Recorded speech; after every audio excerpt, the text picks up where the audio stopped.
মালয়েশিয়ার প্রধানমন্ত্রী আনোয়ার ইব্রাহিম বাংলাদেশে এসেছেন। সৌদি ক্রাউন প্রিন্স মোহাম্মদ বিন সালমানও আসবেন বলে শোনা যাচ্ছে। বিষয়ে আপনার মন্তব্য কী? বাংলাদেশের সাথে মুসলিম দেশগুলো, শুধু বাংলাদেশের সাথে নয়, মুসলিম দেশগুলোর পারস্পরিক সম্পর্ক সুদৃঢ় হোক, সেটা আমরা সবাই আশা করি।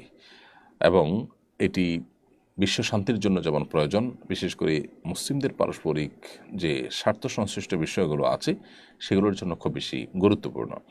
আমরা দেখি পশ্চিমারা কোনো বিষয়ে তারা যখন সমস্যার মধ্যে পড়েন তখন তারা কিন্তু ঐক্যবদ্ধ হয়ে পড়েন এবং একসাথে তারা ঝাঁপিয়ে পড়েন। এবং তারা যখন কোনো কিছু করেন তখন সেটাকে বলেন যে বিশ্ব নেতৃবৃন্দ অমুক করেছেন, তমুক করেছেন, এটা করেছেন, সেটা করেছেন ইত্যাদি। যখন মুসলিম দেশগুলোর সরকাররা মিলে কিছু করে, ধরা যাক মধ্যপ্রাচ্যের সরকাররা করেছে, তখন এটাকে বিশ্ব নেতৃত্ব তারা বলে না, তারা বলে যে মধ্যপ্রাচ্যের নেতারা এটা বলেছেন ইত্যাদি ইত্যাদি। তো মুসলমানদের প্রতি একটা বিমাতাসুলভ আচরণ এটি পৃথিবীতে দীর্ঘদিন যাবৎ চলে আসছে।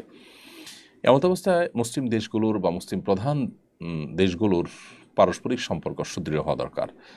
সেই কারণে এ ধরনের আসা যাওয়াটাকে আমরা ভালোভাবে দেখছি এবং আমি মনে করি যে এটি আরও বাড়া উচিত এবং পারস্পরিক সহযোগিতা আরও বাড়া উচিত। সেই আশাবাদ আমি রাখি যে মুসলমানদের দেশগুলোর পারস্পরিক সম্পর্ক আরও বৃদ্ধি হবে। নাইমুজ্জামান